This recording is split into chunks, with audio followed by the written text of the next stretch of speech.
You're live. Welcome to WagerTalk Today, the gold standard of sports betting shows where we talk the talk and walk the walk. Running a little late today, but even the production gremlins can't hold us down. It is Monday. We got an incredible lineup to kick off the week. Gianni The Greek is going to drop the Steam report. Crackman is going to bring NBA prop. Great start to the season for him on that. We got World Series. We got Steve Merril previews Monday Night Football between Commanders and Chiefs. We're going to break down World Series. If you're betting this week, you are in the right place. All right, we're going to get the show started. You guys are, this is great. The reasons for why we're running late, I blame Rozier. He had the over for starting. That's great. David, this is part of the government shutdown. I blame Sarah Connor. They're the reason the Terminators are after her. And of course, Vegas is trying to stop me and the team from taking money by canceling the show. Yes, awesome work, guys. Thank you very much. And Colin, it was awesome. What a great. I'm trying to bang with Andy Lang. What's the holdup? Yes. Colin, that was a great bet. We went head to head for fun. Your punishment was you get my NFL props pack. We go 6-4 and we hit 3 plus 150. So awesome job. Great weekend. All right, well, let's start with Gianni. Gianni just got in here. Gianni, happy Monday. How are you? We got the links and everything. How was your weekend? Splitting. I lost a little bit over the last 7 days. I think 4 units, but a lot of that was the futures that I have that didn't come in. The Seattle future, and didn't make any money off of that series, which cost me. But it was expected, man. I was just so hot in NFL and college football. You get that little cooling off, which was the last 10 days. But I felt really good about yesterday's plays and cashed the Sunday Night Football again. So now 9-2 on the last 11 Sunday Night Football, Monday Night Football, and I fired again on Monday Night Football. I really like tonight's game a lot, but I love the World Series game. I passed on game 2 after hitting game 1 and fired a 5% tonight in the World Series.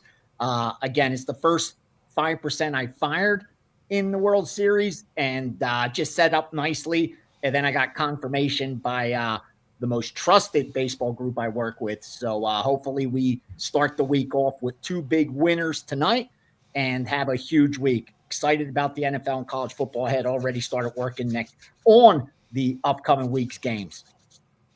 Awesome. Yeah, great weekend in NFL for me. We had 3 plus 150s in our props. That was pretty awesome. Feel like we left a little bit of money on the table, but you're never going to be disappointed with a winning weekend. Yep.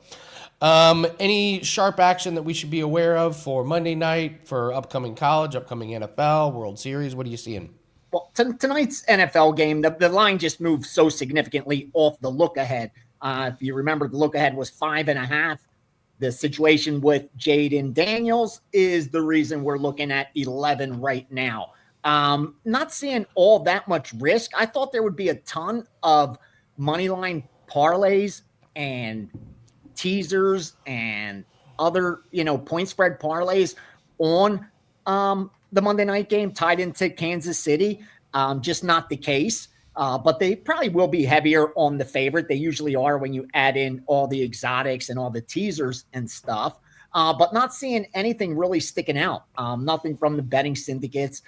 We have seen the total go up from 47 to 48. But again, there was an adjustment made off of that look ahead. It's one of those Monday night games, when you got a double-digit home favorite.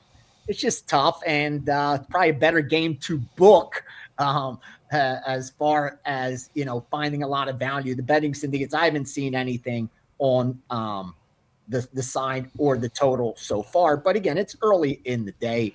And with the NFL, it's usually the player props, team totals, first half, the stuff we always talk about. And I just haven't seen anything yet in there. The only thing I've seen today is NBA.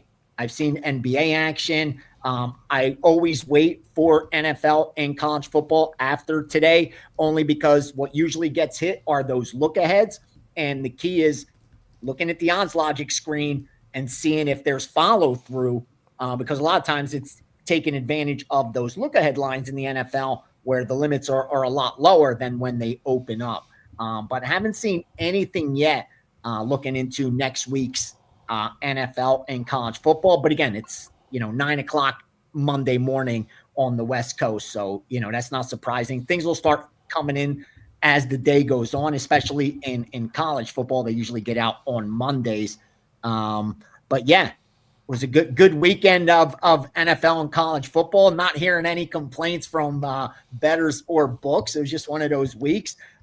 Looking at the rankings, I'll real quickly, I still disagree. Texas A&M is not the third best team in the country. Georgia Tech's not the eighth best team in the country. You just take advantage of college football. Just keep those overranked, overrated teams that are in the top 5, in the top 10, just because they're undefeated or they have one loss.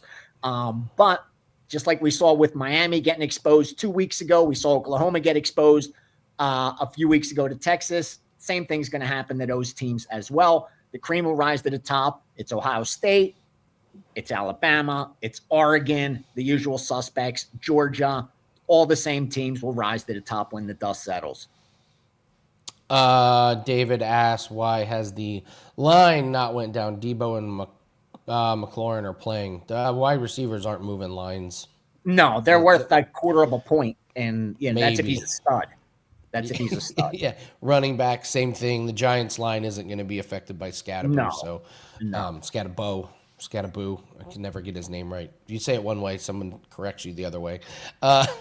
So what do you have your power rankings here for college? Go through some of those, because always seems to be a hot topic. Oh, and by the way, I will tell you, I have no inside knowledge of this. I am pretty much going to guarantee people are going to take Kansas City, people that lost on like the Bengals or whatever. I bet they'll take Kansas City tonight and put it with something next week.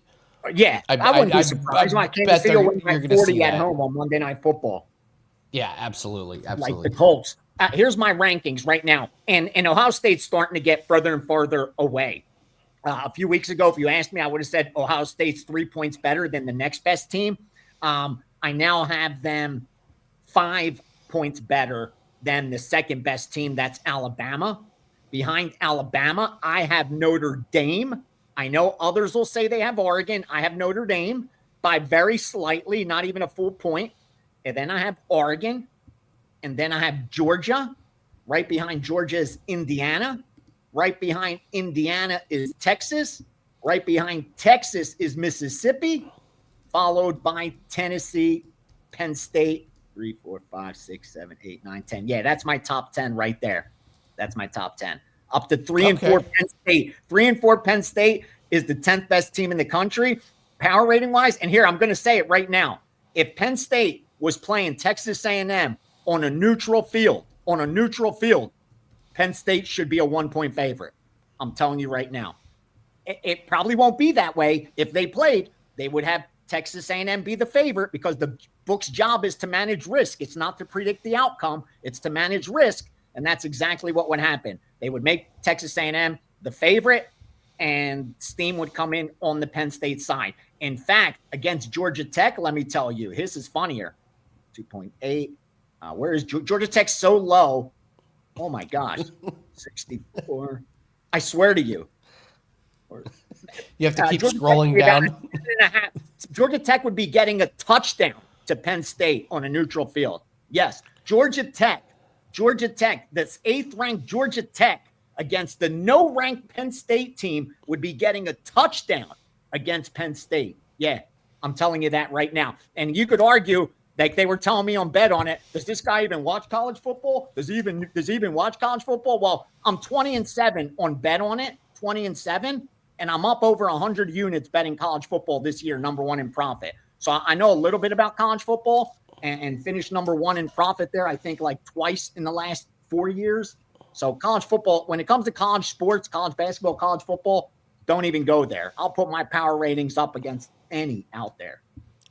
Love it. UC Panda says, already done it. KC and stuff next weekend. Already printed the ticket. Shout out to you, Panda. Always one of the best. Yeah, absolutely. I've been loving the opponent of Ohio State, their team total unders. That's been an absolute cash cow. They're a monster. Dude, you got the number 1 most efficient defense, followed by the 5th most efficient offense. The only thing close to that is Alabama. who's the second most efficient defense, sixth most efficient offense. So like they're right there. But Ohio State's above everybody else. And again, in a 60-minute football game, Ohio State could lose. Oregon could beat them. Alabama could beat them. Notre Dame could beat them. Indiana could even beat them. But the power rating is still the power rating, and it is what it is. Like, again, anything could happen. We see it all the time. Cyril Gahn was ready to beat Tom Aspinall on Saturday night, but things happen. But the randomness of eye pokes, you don't know, you know? Same thing with 60 minutes of football. Ohio State could lose, but they're still the best team. God, what a bizarro UFC card. My God. You had a guy break his ankle in the third round. It's just a completely wild. Dude, the funnier thing is I actually downgraded Penn State this week. This is after a downgrade of Penn State. They'd still be 7 points. So this isn't like, this is what the new number that I'm telling you. Yeah. I look at these rankings and it's so crazy. I have I'm telling you, funny, Georgia Tech just cracked my top 35. They just cracked my top 35. BYU, not even in my top 20. They're just in my top 25. So like those teams like that, you could really take advantage of, because there's no way BYU is the 10th best team in the country. There's 20 teams that would be favored over them on a neutral field. That's how you take advantage of college football, by those overranked, overvalued teams. Well, Georgia Tech has that quarterback that's going to get killed. I mean, he's going to get hurt. There's no way he can survive the rest of the season, and then they're hanging on for dear life. So, UFC. Any thoughts on what happened in Gahn and Aspinall? No, now we're looking at back-to-back weeks of like just weirdness. Either the refs or judges, or you can't have that, man. There's got to be like, again, we keep saying this and we've been saying it forever, so it's not going to get changed. But it's frustrating. It's frustrating as a fan. It's frustrating as a bettor. And rest assured, it's frustrating for the organization, the UFC. They're not the ones that pick the refs or pick the judges, and they got to deal with all of that as well. I thought it was terrible finish to that fight. You don't know what was going to happen. Aspinall could have won that fight, but I think when they do rebook it, I don't think we're going to get Aspinall minus 400 again. I'm pretty sure of that. That won't happen just because of the narrative and the perception. We didn't see much, but Gahn was ahead in that round. And if anything, you're probably going to get Aspinall now at a discount. It'll probably be Aspinall that offers you a great bet in the rematch because of the overreaction to what happened. So that's the beauty of sports betting, man. We all watch the same things. We all read the same stats, but we break them down differently. You know what I mean? So that's what makes markets what they are. Difference of opinions. Yeah. It's a great thing. I got to tell you, if I was in the corner of more fighters, I would tell them to do exactly what Aspinall did, which is, if you're even slightest compromise with a low blow or an eye, I'm not fighting anymore. Like what happened to Kevin Holland. Like they kind of made him fight and he lost. Like I would exactly. You see it. You saw it that week that the Vancouver card. It happened twice with that other where remember what's his name? That had like 4 minutes to finish the fight because he was behind 2 rounds. And, the guy Drew Dober knocked out. Dober got 4 minutes to rest as well. Yes. And I love Dober. I actually saw Dober that morning at Starbucks. And I was like, on the fight, I swear. And I was like, I actually saw him the day of his fight. Wished him good luck. It's not his fault. You're going to take advantage of it. How can you blame the guy? But that's not fair to the opponent. He's got kicked in the balls that hard, so he's trying to even catch a breath, and you're able to rest and get ready to blitz him and try to finish the fight. Yeah, how's that fair? I know. Well, we got a lot to talk about throughout this week with college and NFL. What do you have up for everyone tonight, Gianni? Big week. And I'm kicking it off on Monday with a big day today. Last night, we ended it the perfect way. Swept 2 4% in the NHL and hit our Sunday Night Football. Rolling that over, got a Monday Night Football 4% in there, hit 9 of the last 11, and got my first 5% of the World Series up tonight in Game 3. I love these 2 bets.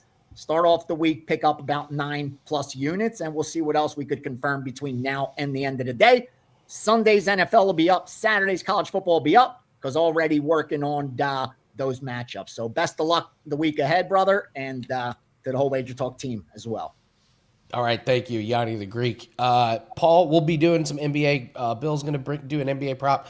I got a free prop in all around the world, and I'll give you a breakdown on the Thunder and the Mavericks game tonight. Got a pretty strong. I got a pretty strong take on that game, so we'll be doing that a little bit later. So we got you covered with a little bit of NBA. My have a Monday night football prop that is up, coming off a 6-4 day yesterday. We hit 3 plus 150s, which just made it an incredible week. So we've locked in profit for this week in NFL. That's 2 profitable weeks in a row. We keep chugging along in NFL. It's been one of the bright spots. We have one best bet that is up. If you didn't get the week pack, you can still get the best bet that is up tonight. Locked and loaded, WagerTalk.com. Let's bring in Crackman, and nice start to the NBA season. Bill, I see you're 6-1 to start. I've kind of waited. I got my first prop up for clients this week. So do you like, I like waiting a few weeks. You obviously like getting right off as the season starts. I'm guessing you're seeing some of the softer lines before the books can adjust. Yeah, hey, good morning, Andy and everyone watching. Appreciate it. Yeah, NBA props, just like NFL props, they're my forte. That's what I bet on, and I've been talking about it for years. And of course, we have the big scandal that came out last week, and I have like people reaching out to me, like aunts and cousins and people all over the country. They want to know if I'm involved in it. I mean, what? Oh, you gamble for a living? Are you involved in that NBA thing?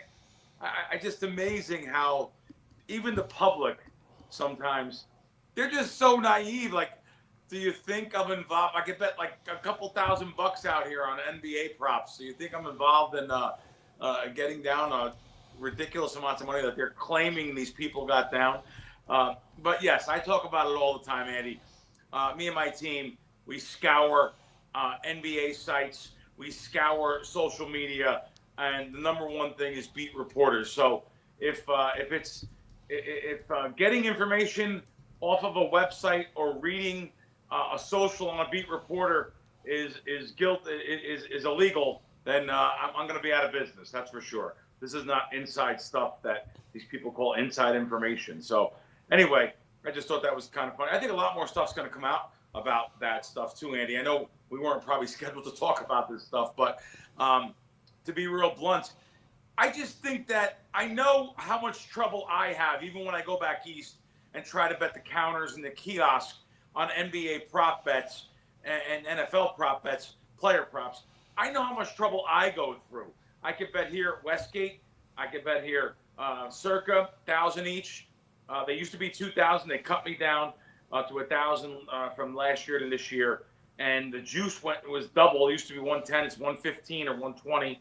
And so I have MGM. I have South Point at the counter only. Maybe Caesars if I can go to the counter only. These places have they severely limited prop years ago. So anyway, props is still my forte, and the reason why is perfect example. I went 17-12 last week on Wager Talk. The props I actually tell people to bet 2.5 times more than an NFL side or an NBA side or anything else. So you're actually get 17-12 is even more profitable because you're betting more percentage of bankroll on the proposition bets. And they're easily beatable compared to the NBA side and NFL sides, which are very efficient markets. I talk about this all the time. I know I am a broken record. But yeah, I do start out early, and I'll continue that throughout the year. I'm going to beat you got no chance to beat me on NFL and NBA props. It's that simple. So I'm giving them out to the public. I don't give them out to the public like other people do and say, you can bet this number at Hard Rock in Florida. Really?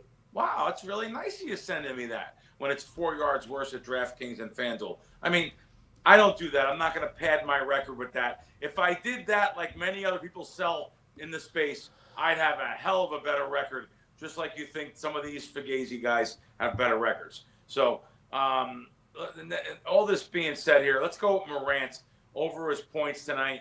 Just want to give you the right number too. All right, Morant, let's get his number. Memphis Grizzlies, Morant. 24.5 is right, minus $1.15. So over his points tonight, up against a Warriors team that just gives up a ton of points in the paint, where he does most of his damage. Let me be blunt. So he's 83% of his points are literally come from the paint. So this is a good defense for him. High total at 239 too. So they're expecting some points here. I'd like to see if he can get 30 plus. And as long as the game stays close and he's out of foul trouble and stuff, I think we get there. So that's my NBA prop for everyone tonight. And I just put out an NFL prop on WagerTalk. It just went out. It's on tonight's Kansas City Chiefs game also. Love it. Love it. We have an interesting question, which is perfect for when you and I are talking, from John Lim.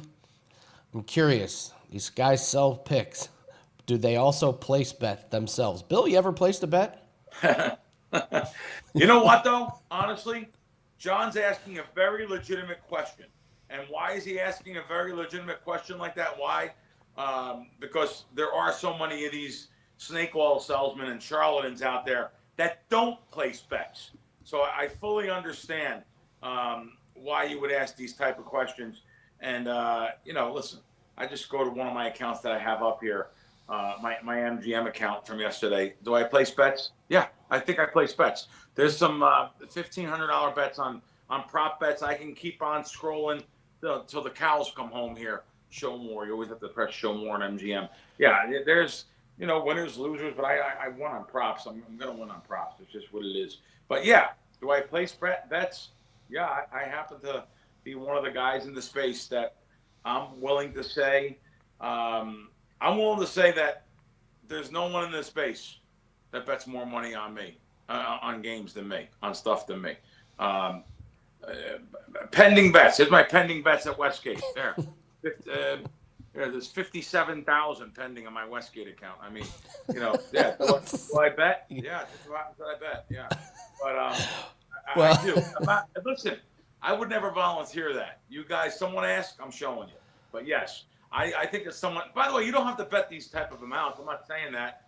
Some of the sharpest brains in the world, if they had to get involved in sweating giant bets, I think right away about Billy Walters, and I think about Michael Kent.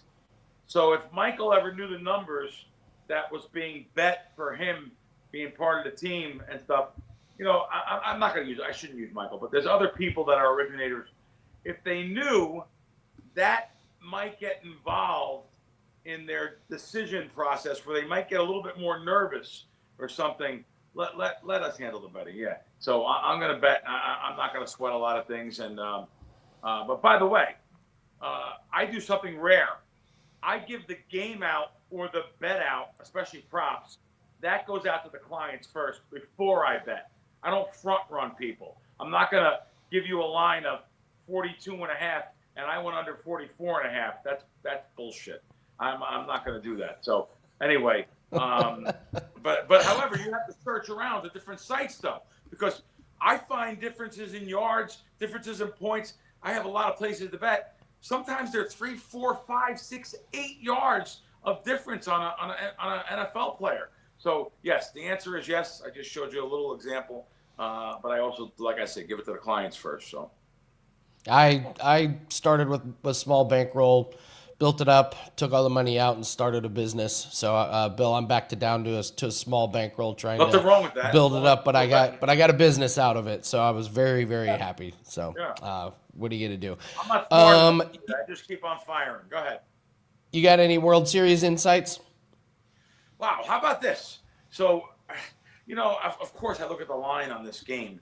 It's still like the Mad Max is still like a giant dog here. Now I understand the situation. He's a little bit older now. He's 41, maybe. He's like 41 years old. So the situation with Max on the mound tonight for Toronto to be, I don't know if he's ever been this big of a dog. I seen like plus 175 at one spot. This is unbelievable. He's the first pitcher in Major League Baseball history, too, I read, to pitch for 4 different teams in the World Series. It's unbelievable. Yeah, look at your good job by the guys there. 195 plus 175. You probably even can get more on that. Not that I'm betting it, but pretty interesting. Max is an amazing person. Oh yeah, someone just texted me the pitch for Washington. All right, Detroit Rangers and Blue Jays. Wow, that is amazing. But again, this is the big win for the Dodgers on Saturday. Puts them at the favor of the World Series again. Kind of surprised at these numbers. They're back to like a 250 favorite again in the World Series after 1-1 after Toronto dominated in the first game. But of course, he had a great pitching matchup there. He did a great job on Saturday. A full, complete game. That guy's amazing sometimes. My God. But listen, it's the best time of the year to watch sports. You have the World Series. You have college football. You have pro football. Now you have, of course, college basketball starting. Great time of the year. Great time of the year to be out here. 80 degrees every day the next 10 days. I just looked at the forecast, 78 to 80. I'm like, wow. But, yeah, so that's kind of what's going on in my world. Had a nice week again for the Wager Talk guys. That's what I do, Andy. I don't, promise you the world. I don't promise you 60, 70%. I'm going to lose 52, 53 games. 53 decisions. I'm sorry. I'm going to lose 42, 43 decisions out of every 100. It's just going to happen. Anyone else tells you different. Anyone else promises these, great numbers and these kids on Instagram and TikTok and showing off their fancy stuff and how great they do this and that. Okay. They really have a bridge to sell you too. It's an old saying. I got to tell you, Bill, I'm glad you said that because I've told people from the very beginning my goal for this NFL season is to hit 58% of props. That's great. It's not 70%. It's not 75%. Yeah. It's a lofty goal of 58% of props. That's going to make people a lot of money. 58%. Let me be blunt. 55% is going to make people a lot of money. You have good bankroll management, good skill sets. Don't go off half cocked. Don't go off chasing sides and totals on games like Sunday night, Monday night, Thursday night football. You'll make yourselves a lot of money betting on these props. That's what I base my betting career off of. Yeah, it's not the sexiest thing to say, like, oh, try and hit 55%, try and hit 58%. But like you said, if you've lived it, you know how big your bankroll can be after just hitting that. It just sounds kind of weird to just say, oh yeah, we're barely going to be above 50%, and that's good enough to build up a bankroll. So you already mentioned it, but tell everyone once again, what do you have up for tonight? So yeah, I went over to the Wager Talk site there, and just to see they have my packages up still, which are the 7-day pass for $99. But I'm telling you, you should lock me up for like the 90 days or even throughout the Super Bowl props. Props is what you want to be on. You want to bet like I said, 2.5 times more than you want to bet on other stuff that you bet on your own or even my stuff, NBA, NFL sides. I don't do many NBA sides. NFL sides people want. I get it. But anyway, yeah. So you can get a 1-year pass, get the 90-day pass. But like I said, you should lock me up to the Super Bowl. Super Bowl props are great, and the NFL props throughout the season are rolling along. NBA props, like you said, we've had an unbelievable hot start. And, so there you go. Awesome stuff, Bill Crackman. Thank you very much for joining us. Let's have a great week. Can't wait to talk to you again next Monday. Bill Crackman. C. James, what business do you have? I developed a skincare product for people with diabetes. I funded it with money I made from the bankroll. So it's a grind. It's a lot of fun, but yeah, that's how I funded it. Just best way to win 3 NFL games is to have a 4-team parlay. Yeah, that's truer phrase was never said on this show, Justin. That is very, very well said. So great. I want to get Steve Merrill's thoughts when he comes on about the Lamar Jackson thing. I think it was blown completely out of proportion. I know we had a question about that. So, all right, let's do overreactions. Let's do where the books won, where the public won, and let's do some prop and fantasy winners and losers. Are we overreacting? Not saying these are overreacting. I'm just saying, are we overreacting? Justin Fields was always the right starter for the Jets. It was never in doubt. He was always the right starter. Are we overreacting? Sneaky one. Are the Falcons just really a bottom of the league team? Are they just bad? They're 3-4. Got boat raced at home to Miami. I know Penix wasn't there, but maybe they're just bad. The Giants are cursed. I don't know, man. They They can't get anything to go their way. Poor Cam Scattaboo. The Ravens lied about Lamar Jackson. I will wait to talk to Seymour about this one because I don't understand the outrage about this one. And then I'm going to ask Steve about this one. Firing college coaches. Here we go again. Do these schools and people realize there's not just like 100 great college coaches out there? I don't understand why they fire guys so quickly and they have these huge buyouts. And then it's just rinse and repeat. Steve follows college football way more than I do, but I don't understand this going through college coaches. I'm talking to you, SEC. I just don't.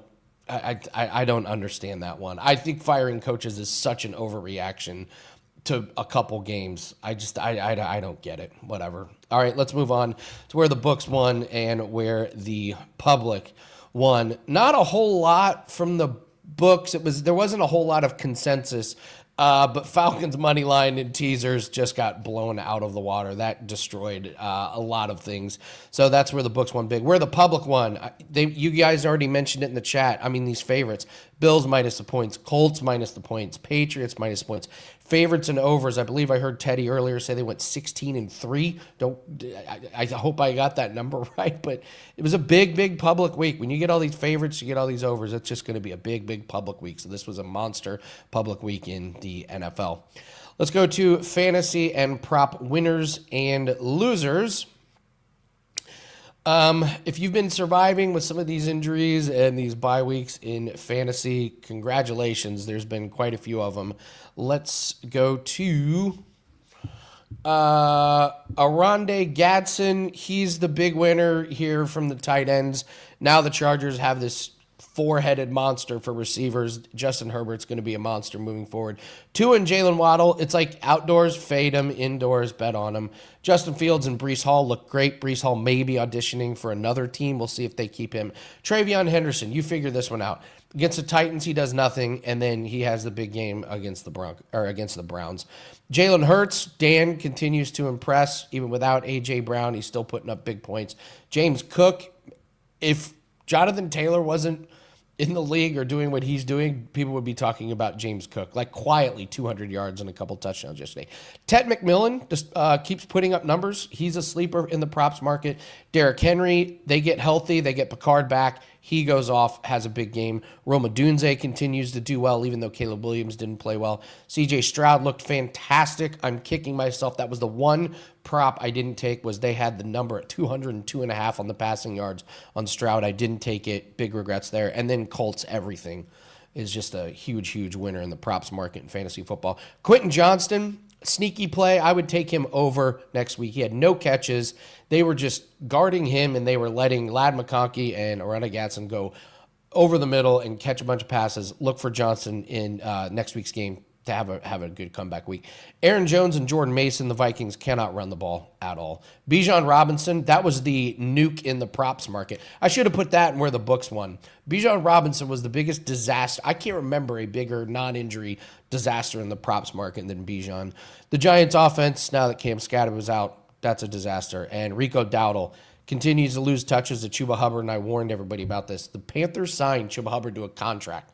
They're going to let Chuba, even if he's not as good or if he's a little banged up, he's going to get work. It's not going to be 100% Rico Dowdle. So, all right, those are your big winners and losers. Let's bring in Steve Merril. Steve, you're going to break down a couple of things for us, but let's start with firing coaches. I've never seen where this works, where you just constantly are flying through coaches, where you're paying high-profile guys this big money, and then you just it's rinse and repeat. Does everyone realize one team wins the national championship? I don't get it. Is this the right thing to do? Of course, I'm talking about Brian Kelly. I just think these are massive overreactions, and I just haven't seen it work. What do you think? Yeah, I've been trying to find out today what my buyout is at WagerTalk.com, because if it's 54 million, 54 million. Adios, suckers! I saw that. I was like, I actually made this point about 2 months ago with not my Virginia Tech Hokies. The buyout was I think 6 million, or maybe 6. I think it was only 6. I thought that was astronomical 2 months ago, because Prentice was having a terrible season. I was like, how is this not a better life choice for him to not have to do anything now, make several $1 million after having it handed to you? And then a few weeks later, who was it that got fired a couple weeks after that? was another big name coach. Oh, I'm a man. He's no longer 40, but he's still a man. Gundy, after like 18 some years at Oklahoma State. And then, of course, Kelly. By the way, Andy, we've been on 2 of these teams this year. We were on Oklahoma State, I think it was Oklahoma State, and then we were on LSU this weekend. So I'm the black cat, I guess, for these guys, or I'm the good luck. $54 million to do absolutely nothing. Now, I guess you have to technically look for a job like once a year. But bigger picture, it's the school's fault. And I said this 50 years ago when they paid Kurt Flood a lot of money, $10,000 as a free agent or whatever it was. They've opened the floodgates. And, the reason all these athletes are paid so much is because someone pays them that much. And the same with the coaches. And it's like the Cleveland Browns having 20 or 30 quarterbacks over a couple decades. They're always constantly chasing their tail and trying to catch lightning in a bottle. It's the same thing all the bad NFL teams do, drafting quarterbacks, firing coaches, instead of trying to build things over a 3 or 4 year period. I've always said in the NFL, if you gave me 5 years, I knew I wasn't going to be fired, I could build a championship team. The first thing I would do is trade anybody decent for 5 or 10 more draft picks like the Cowboys did back in the late 80s. But everyone's always trying to catch lightning because they know they'll be fired in a few years. It's the same thing with this carousel of coaches. And it also shows just how much ridiculous money these schools have to spend. If you're okay firing a guy knowing you got to pay him $54 million and pay the new guy probably that same amount, then you're doing pretty well. Who's firing him? Aren't these the same people that hired? And that's a great point, Andy, because Virginia Tech insider, a friend of mine, Daniel Owens, he was wearing hashtag shirts to fire the AD the week before the coach was fired. But the AD's still there at Virginia Tech, right? And those are the guys you really got to get rid of, in my opinion, because you're right. It's like, whoopsie, we'll try again. It lights a spark in the pro world, and you know that because you followed the pro sports very closely. And we've always joked about that, play on a team in the NHL, the MLB, the NBA after a coach is fired, because they've always said you can't fire all the players, so you fire the coach to try to light that spark. And I do think there's something to that. But college is a different animal because of the recruiting, the amount of players that roll over every year. And we'll see how it plays out. I don't feel like I don't think he was a great coach there, but I also necessarily don't think it's going to change anything. Let's move on to Lamar Jackson. Oh yeah, Steve, you want that job? Have fun with that. I mean, honestly, I didn't see it. What's it say? Throwing your hat in the ring for the LSU job. Yeah, just design a few I will plays, say this, like, if I would do it for 3 years to cash $54 million, right? And then we'd sit on our yacht in Drake. But it's a tough job. The stress level, it's tough on families. So I don't mind coaches getting paid a good chunk, but once again, it's like the 1% that get paid that, and it's like the grind for these other guys. But I know head coaches, and it's tough when you've got kids and you're moving every 3 or 4 years. It's kind of like the military. But once again, we should not be paying guys. I don't think anyone's worth that amount of money over 5 or 10 years, whatever the duration was. Let's move to Lamar Jackson. I guess I don't even really understand what the controversy was. I, along with everyone else, assumed he was going to play, but I never heard the Ravens come out and say, no, he's absolutely 100% playing. And then, oops, we lied about it. I don't know. I didn't think it was that big of a deal. I think people were just more upset that it happened. And so what can you do besides get mad and then you want to place blame somewhere? I don't know. Was it that bad? Am I naive on this one? I wasn't happy. The play I put out earlier in the week was Ravens-Bears over 49 to get ahead of the number. And it went up to 50 and a half, almost that key number of 51. So I did the right thing. I did my Fade the Public video late Friday night to try to get all the injury information at 4 o'clock Eastern on Friday. The Bears were a very public dog. I said in the video I like the Ravens -7. The video goes out Saturday afternoon. Lamar's ruled out Saturday morning. Everyone's like, why didn't you mention Lamar's out? Well, I've recorded the video before that. Is it still a play over 45 after hundreds of people had already gotten the play a few days earlier at 49 and a half? And the thing is, I thought it was an overreaction. I still liked the over at 45, and I told people that. I actually kind of liked the Ravens more, but I didn't want to double up since I already had a bad number on the game and go with Baltimore -2.5, 3. They covered the 7. They won by 14. They land 46. So it goes over the 45. Many of you still won the game because you played it Sunday. So I'm glad that happened.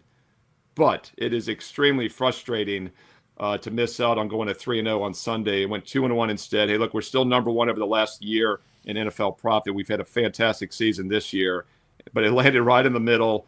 And what was really frustrating me, Andy, was I think there were 5 field goals inside the 20, and I still missed even the bad number going over by just a field goal. So felt like we had the right pick there. Should have been 3-0, went 2-1. Many people went 3-0. I wasn't mad about it otherwise. It just felt a little bit like NBA-ish. Isn't it ironic that it happened like 3 days after the NBA season started, because that's what we're going to deal with for the next several months in pro basketball. Well, let's talk about the game tonight. Your Washington Commanders, the Jaden Danielus Washington WagerTalk Commanders. There you go. The orange. Yeah, it's the Halloween uniform for the Commanders. Squint your eyes, and it's almost red. Chiefs, big favorites here. All Chiefs money. What's your preview of this game? Yeah, the line's actually dropping a little bit, though, which is interesting because we saw like 11.5. I did a standalone video for this, by the way, earlier in the week. So if you want to deep dive, it's here on WagerTalk TV. We do all the Sunday and Monday night games. Gave you the Packers last night. That turned out to be a best bet for my clients. So I do give you some plays as best bets for my clients. This one is not going to be a best bet tonight. And it's not because it's not my Washington Commanders, but they are somewhat my Commanders tonight. I just think this line is too high. And in general, I don't like to play teams and then hope they cover. And that's kind of what we're doing here. But once you get to this double-digit range, NFL teams can lose and cover. When it's 7 or less, you really have to think your team is going to win. Never play an NFL team less than a touchdown dog unless you really honestly believe they're going to win the game outright. But when you get to this double-digit range, you can start taking a little bit more of a chance. Plus, this line is just inflated, and I've got the math to prove it. The look-ahead line this summer was as low as 3.5, 4.5. The line a couple weeks ago was in that 4.5 range. And then when Daniels gets injured against the Cowboys, it shoots up more than a touchdown now. It's still in that over 11.5 range. Now I'm seeing some 10.5. So I mentioned how it is dropping a bit from when I did the video a couple days ago.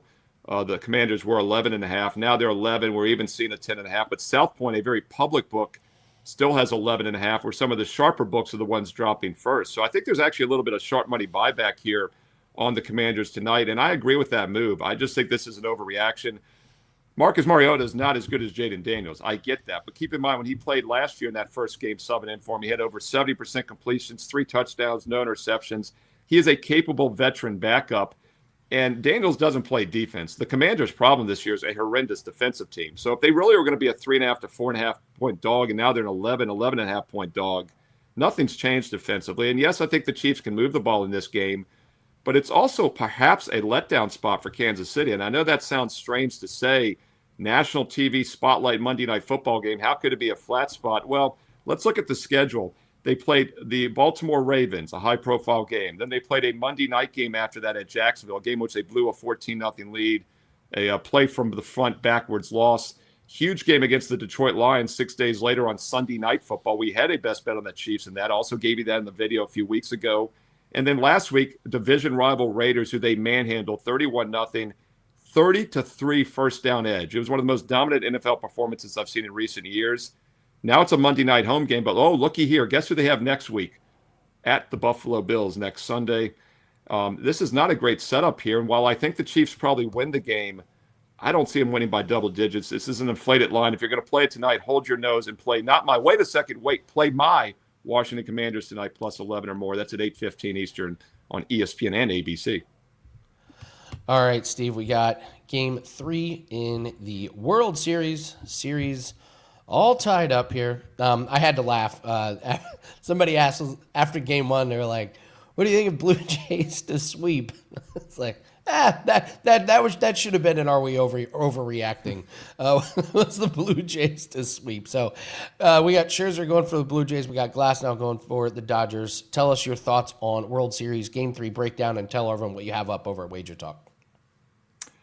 Everybody thought the Blue Jays had it locked up when they had that monster 6th inning, and it probably was the buy low point at that point with the Dodgers. I actually did a standalone video here on WagerTalk TV before the series saying that I like the Dodgers to win the series, but I was a little bit worried about game 1 because of the travel, the strong home field that Toronto's had this year, the momentum coming in off of 7 games. And by the way, very interesting stat. I didn't point this out in the video, but over the last 30-some years, teams that sweep the league championship series and play a team that went 7 in the other one are 0-4, and they actually got swept in a few of those. I don't think any of them at more than 5, maybe 6 games.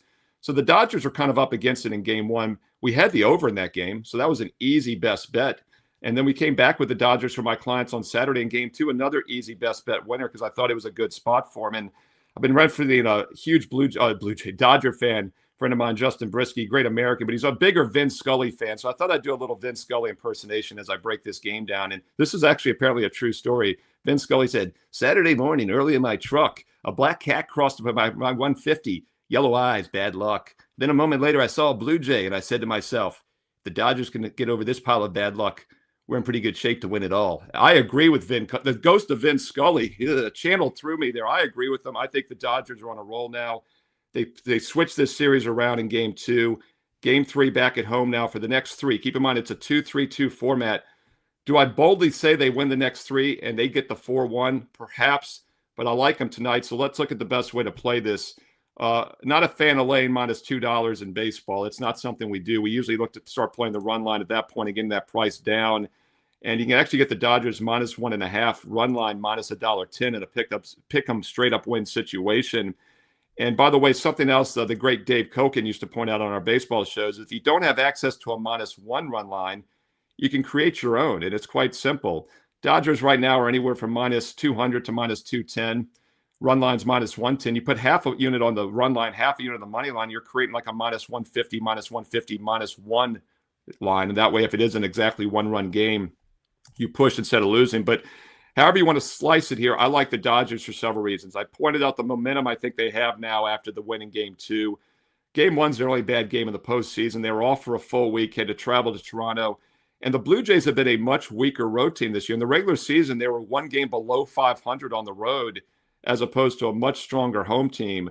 In fact, overall this season, if you even factor in the playoff games now, I believe 59-30 at home, 43-43 away.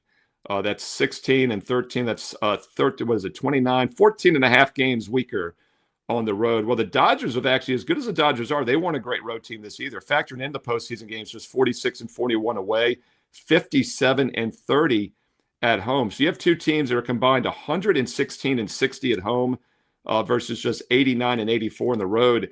Dodgers, I don't want to say they stole Game 2 because they were favored, but they're in a pretty good spot here. I like them in the series. I told you also if they lost Game 1, play the adjusted series price. You probably have missed out on that value now as it's back to where it was. Also like Glasnow on the mound tonight. 3.19 ERA this season, but he only threw 90 pitches in the 90 innings in the regular season. He threw 134, 120 the 2 years before, so he is fresh and he is in excellent current form. His last 7 starts, a 2.2 ERA going back to the end of August. Oh, Max Scherzer. Let's talk about Max. You see the Washington National hats in the background. And by the way, I've got a Dodger and a Blue Jay hat buried back there, and I keep forgetting to pull them out. If I dare, everything will tumble here on live TV. But Scherzer is a guy that won a championship with the Nationals, my Washington Nationals, in 2019.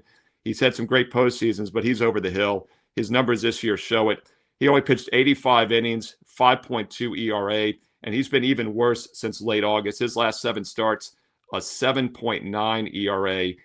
He got lit up in several of those. In fact, he's given up 4 earned runs or more in 5 of those last 7 outings, and he has not gone past 5.5 innings in any of them. This is a huge pitching matchup, home field advantage, better team, and I think the momentum angle. I like the LA Dodgers. You could play them straight up at -200, -1.5 run line, or make that -1 run line about $1.50. However you slice it tonight, Dodgers go up 2-1, and I think they win this series as predicted.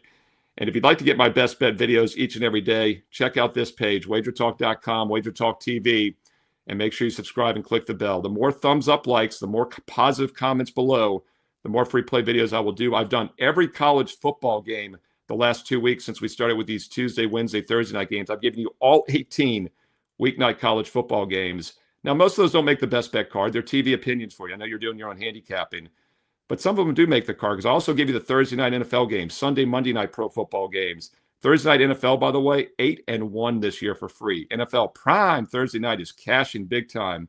8-1. I'll have your Ravens-Dolphins game. We'll talk more about Lamar Jackson in that breakdown for Thursday night football. So make sure you subscribe and you click the bell as well for instant alerts when all these videos go up this week here on WagerTalk TV. And don't forget, if you want my personal best bets, ranked number 1 in the NFL the last 365 days, nobody's won more units on best bets.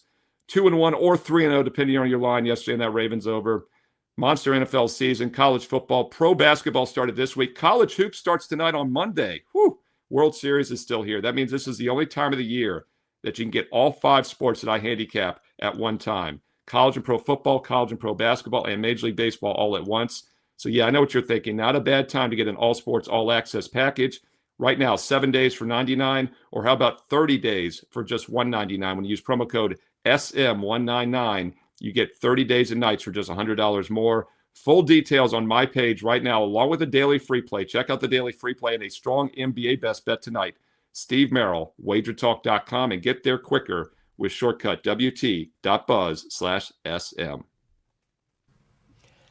Steve Merril, great breakdowns. Can't wait to see your take on the Ravens and the Dolphins. I think that's going to be a fascinating game. It feels like those teams, whenever they play, it's always a circus. So I can't wait to. But, Andy, it's interesting, real quick. I meant to mention this when we were talking about Lamar, is like you got to wonder how that factored into with them kind of scratching him. Because, once again, the odds makers know as much, if not more than anybody. They thought Lamar was playing, like you said, because the line was 7.49.5. It plummets to 2.45, right? So it was priced in like 99% Lamar was playing on Friday. But they had this quick turnaround end of the travel team, which means it's really like a 2-day and then travel. So we'll see what happens, but I think that definitely played a factor with him not playing what I guess they thought was a winnable game. I mean, maybe they didn't respect the Bears, and they were coming off the bye week also. So I wonder how much Cooper Rush really worked during the bye, behind closed doors. So we'll find out. All right, Steve Merril, everyone, thank you so much for joining us. Good luck on your plays. Mark Robbins asks, how did your prop package do this weekend? Mark, we did well, 6-4 yesterday. We didn't have any plays on Thursday. We went 6-4. Best part about yesterday was 3 of the plays were plus 150. So we've already guaranteed ourselves profit for this week, but we do have one best bet that is up tonight. So if you missed out on all the plays yesterday, we have one best bet that goes off tonight. We're looking to make that 7-4. If you heard me mention earlier, my goal is 58% for this year. I believe after yesterday, we're at 56%, right around that 56, 57%. So really, really happy with how it went. I actually love when we don't go like 9-1 or 8-2, because that's not sustainable. 6-4, yeah, we can keep doing those every single week. So really happy with how that went. All right, let's talk about all around the world. We'll go over some free plays, and we got a little bit of everything here. We'll go with the game today. Here's a lean I had. It just missed the card. Marcus Mariota, under 18.5 completions. This is a Chiefs team that only allows 19 completions per game. They've dominated bad quarterbacks this season, and he hasn't gone over in his last 8 games where he started or played big minutes. So I'm looking at Mariota under his completions. We go to the NBA. Wendell Carter, over 8.5 rebounds. It's a great spot. He just missed out going over this in the first 2 games where he landed on 8 and 8. He had 13 last game. No Embiid tonight. 76ers lacking size inside. I like him to go over this total. And then Lakers versus Trailblazers. I really like Drew Holiday over his assists. He's averaging 13 potential assists per game. He's gone over in all 3 games this season, and the Lakers are giving up 116 points per game. So we're looking at Drew Holiday, and these Trailblazers score a lot of points against the Lakers, and I expect him to have quite a few assists. All right, let's talk a little bit about a marquee matchup tonight. We're talking the Mavericks and the Thunder. Line sits at minus 8.5 at the time of recording this for the Thunder. Over-under is 226.5. It's a big marquee game tonight. We're going to see Cooper Flagg going up against this Thunder team. The Thunder are 3-0. The Mavericks lose their first 2 games of the season, but they put up 139 in their last game, and they beat the Raptors. Thunder 27th in pace. Dallas is 7th in pace. So this is a Thunder team that's playing good defense, not pushing the pace. It makes sense. They played a couple double overtime games already. Cooper Flagg seems to be gotten better each of the first 3 games. Dallas is only 19th in defensive rating. They're going to get better the longer the season goes on, as long as Davis is healthy. I expect this defensive mindset to get a little bit better, but I think it's going to take a little bit of a time. The Thunder, they just picked up right where they left off. There has not been a letdown. They're 5th in defensive rating, 10th in offensive rating. They're just an absolute wagon. And Dallas has really only had one good offensive game. They dominated inside, shooting 59% from the field, but that was against Jakob Poeltl inside. Now they get to deal with Chet Holmgren and Hartenstein. This is going to be a much, much different animal. And to be honest, Anthony Davis, he just doesn't quite look like the dominant Anthony Davis from years past. Still looks good, but I think the youth is on the side of the Thunder here in this one. Thunder is still without Caruso. Chet is questionable, but it does look like he will play. I don't like that the Mavs have Cooper Flagg playing at point guard. I know they're just trying to buy time until Kyrie gets back, but I just don't think it's really what he does. I don't think that's what his NBA skill set is. And this is a nightmare matchup for him. It's one thing bringing up the ball at the court against the Toronto Raptors. It's different when you're bringing the ball at the court against Lou Dort and Shea and this Thunder defense. I think the Thunder come out strong defensively. They put a lot of pressure on Flag and the offense. I think it's going to cause mistakes. And the Mavs have not been truly great on defense yet. So I want to bet on the Thunder, but I'm going to do it in the first half at -4.5. The Thunder are 2-1 this season in first half spreads. The Mavericks are 0-3. They have not gotten off to good starts, and I think Cooper Flag is going to be a little bit shocked when he sees how good this Thunder defense is. So give me the Thunder on the first half spread -4.5. Our Monday Night Football best bet is on the board, 6-4 this week. We were 6-4 last week. We've been very good on primetime games. We've gone 13-4 this season. We're aiming to hit 58%. So if you did not lock in the week worth of props, no big deal. We have our best bet that is up tonight, looking to move to 14-4 in primetime games. We also have our NBA best bet that is up. We absolutely crushed NBA props last season. It was by far our best season. We were over 30 units in profit. Really proud of that, and we look to have another big season. You can join us for our NBA best bet tonight. All right, guys, thank you so much for joining us. Shout out to you, Mr. Walton. Just joined us here as a Wager Talk Insider. If you guys want to join as Insider, wt.buzz/insider. Get all kinds of perks, emojis, fun things like that. So you want to sign up and join the Wager Talk family. Encourage you to do that. You know, we talked about how many people have subscribed to the Wager Talk channel, and I think Teddy put it best. We're like 250,000. That sounds so much more than like 225,000. So yeah, if you haven't subscribed, please do that. And don't forget to leave a comment. Tell us what your best bet is for tonight. It was a great show. Thank you guys for joining us. Special shout out to Gianni, Crackman, and Steve Merril for joining me today. We're going to be back same time tomorrow, noon Eastern time. Good luck on your bets tonight. Let's have a big Monday. We'll see you tomorrow. Take care.